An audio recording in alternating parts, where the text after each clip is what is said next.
नमस्कार। मैं हूं मनीष अवस्थी और तथ्य में आपका स्वागत है। जी हां, इन दिनों देश में चर्चा है ईडी की। देश का एक सबसे बड़ा प्रदेश जहां पर सरकार राज को ध्वस्त कर ईडी ने वो सत्ता काबिज की। आप हैरान होंगे। आपको लग रहा होगा कि अगर ईडी की बात हो रही है तो ये ईडी एनफोर्समेंट डायरेक्टरेट तो नहीं। जी नहीं, मैं बात कर रहा हूं महाराष्ट्र राज्य की। 2 महीने 10 दिन पुरानी सरकार, एकनाथ शिंदे और देवेंद्र फडणवीस वाली ईडी सरकार। जी हां, ईडी सरकार जहां पर 2 महीने 10 दिन बीत गए, लेकिन अब भी कई ऐसी बातें चर्चा में हैं, इर्द गिर्द घूम रही हैं सरकार के, कि आखिर सरकार में आगे होने वाला क्या है। जी हां, शिंदे गुट के विधायकों को चिंता इस बात की है कि उन्हें कहकर तो लाया गया था कि आप भी मंत्री बनने वाले हैं, आपको भी किसी बोर्ड का चेयरमैन बनाया जाएगा, लेकिन अभी तक कुछ नहीं हुआ। इसी बात को लेकर शिंदे गुट के कई विधायकों में बड़ी चिंता है कि आखिर अगला विस्तार कब होने वाला है। उम्मीद की जा रही थी कि गणेशोत्सव के दौरान 7 तारीख, 9 तारीख, ये 2 तारीखें हो सकती हैं जिसमें एकनाथ शिंदे और देवेंद्र फडणवीस सरकार का विस्तार, दूसरा विस्तार होता, लेकिन ऐसा नहीं हुआ। अब कयास लगाए जा रहे हैं कि अगला विस्तार नागपुर में होने वाले शीतकालीन सत्र, जो कि हर साल महाराष्ट्र विधानसभा का शीतकालीन सत्र नागपुर में होता है। नागपुर में क्यों होता है, ये तो दीगर इतिहास है, लंबा इतिहास है, पुराना इतिहास है। 1961 में जब महाराष्ट्र बना था और उसकी राजधानी मुंबई हुई थी, फाजल अली कमीशन जब बना था तो उसमें यह कहा गया था कि चूंकि नागपुर सीपीएन बेरार की राजधानी हुआ करती थी, और तब कहा गया था कि जी हां, एक सत्र, शीतकालीन सत्र नागपुर में होगा महाराष्ट्र विधानसभा का। तब से यह चल रहा है। अब अगर बात करें कि आखिर ये सरकार में क्या क्या चल रहा है, किस किस को क्या क्या उम्मीदें हैं। न केवल शिंदे गुट के विधायकों को, बल्कि कई ऐसे नौकरशाह हैं जिनको उनको उम्मीद है कि उन्हें बेहतर पोस्टिंग मिलने वाली है, क्योंकि वो प्रताड़ित थे। उद्धव ठाकरे सरकार में उन्हें साइड पोस्टिंग दे दी गई थी, और साइड पोस्टिंग दिए जाने से खफा वो लॉयलिस्ट, वो नौकरशाह जो देवेंद्र फडणवीस को लॉयल होने के साथ साथ उन्हें यह विश्वास था कि अगर हमें प्रताड़ित किया गया है तो हमें अच्छी पोस्टिंग मिलने वाली है, उन्हें भी इस बात का इंतजार है।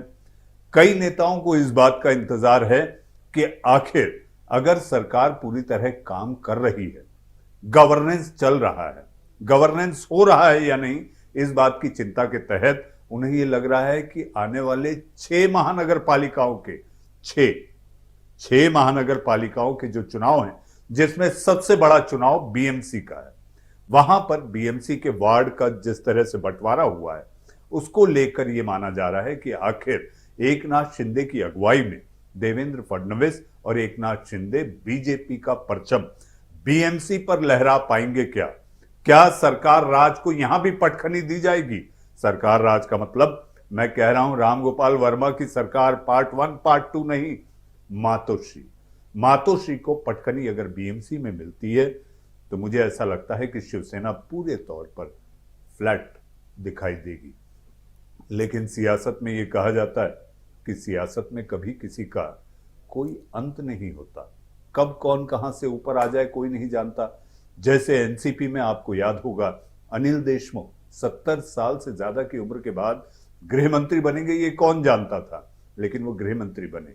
लेकिन पार्टियों में एक अलग तरह की बेचैनी हुई, जिस तरह से शिवसेना के नेता, जी हां, शिवसेना के प्रवक्ता सांसद संजय राउत ईडी के फेर में, ईडी यानी एकनाथ शिंदे और देवेंद्र फडणवीस नहीं, प्रवर्तन निदेशालय की बात कर रहा हूं, ये ईडी इन दिनों लोगों की जुबान पर है, तो आपको थोड़ी हैरानी हो रही होगी कि बार बार मैं ईडी का जिक्र क्यों कर रहा हूं। ईडी के फेर में संजय राउत अंदर है। बात करें नवाब मलिक की, नवाब मलिक एनसीपी के नेता अंदर हैं। इसके साथ साथ बात करें तो महाराष्ट्र के गृह मंत्री, एनसीपी के सबसे कद्दावर नेता अनिल देशमुख, कई लगभग साल, 1.5 साल से ऊपर ज्यादा हुआ, वो भी अंदर हैं।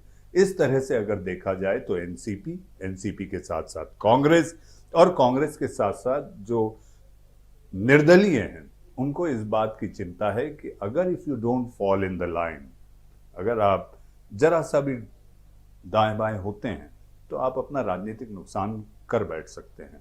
और इसके साथ साथ महासबक ये है, महासबक ठाकरे परिवार के लिए कि जिस तरह से फैमिली पार्टी, पिता पुत्र, यही सारी चीजें की परिपाटी, यहां से सबक लिया जाना चाहिए कि आपकी पार्टी की जो मूल अवधारणा थी, बाला साहब ने जीते जी कभी भी कोई पद नहीं लिया था, कोई कॉन्स्टिट्यूशनल पद नहीं लिया, वो किंग मेकर रहते थे। लेकिन इस बार उद्धव ठाकरे चुप कर गए और अपने ही सिपा सालार से मात खा गए। बात करते हैं कांग्रेस की। कांग्रेस में स्थिति ऐसी है कि बड़े नेताओं की मुलाकात अगर बीजेपी के बड़े नेताओं से हो जाती है तो कांग्रेस में दिल्ली से लेकर मुंबई तक खलबली मच जाती है।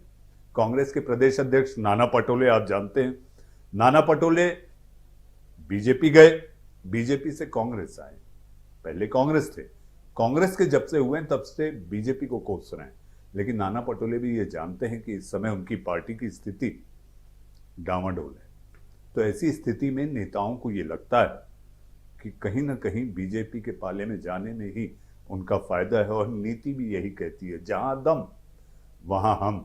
इसी तरह महाराष्ट्र की सियासत में आप लगातार देख रहे हैं कि किस तरह से एक एक कदम तू डाल तो मैं पात पात। ये ईडी सरकार है, ये जानती है कि आखिर सरकार कैसे चलाना है। सामने 6 महानगर पालिकाओं के चुनाव हैं, जिसमें नागपुर है, पुणे है, नासिक है, मुंबई है, ठाणे है। इस पर फतेह पाना ये सबसे बड़ी चुनौती है, और इसी डर के चलते सबको ये लगता है, चाहे कांग्रेस हो, एनसीपी हो, कि कहीं ना कहीं अगर बीजेपी के साथ हो लिए तो उनका फायदा होगा। लेकिन शिंदे गुट के एक विधायक हैं, आपको याद होगा, औरंगाबाद के विधायक संजय शिरसाट, जिस दिन शपथ ली जा रही थी, जब मंत्रियों की पहले विस्तार की शपथ हो रही थी, तो उनमें थोड़ी नाराजगी थी, क्योंकि उन्हें यह विश्वास दिलाया गया था कि जब भी विस्तार होगा तो आपको कैबिनेट मिनिस्टर का दर्जा मिलेगा। तो ऐसे कई विधायक हैं, संजय शिरसाट के अलावा कई विधायक हैं, जिनको इंतजार है कि आखिर उनकी बारी अगले विस्तार में आएगी या नहीं, और कितना विलंब, क्योंकि 2024 में चुनाव में जाना है, वक्त है कम, काम करना है ज्यादा, और सत्ता का सुख भी भोगना है। महाराष्ट्र की सियासत के तथ्य में आज के लिए बस इतना ही। नमस्कार।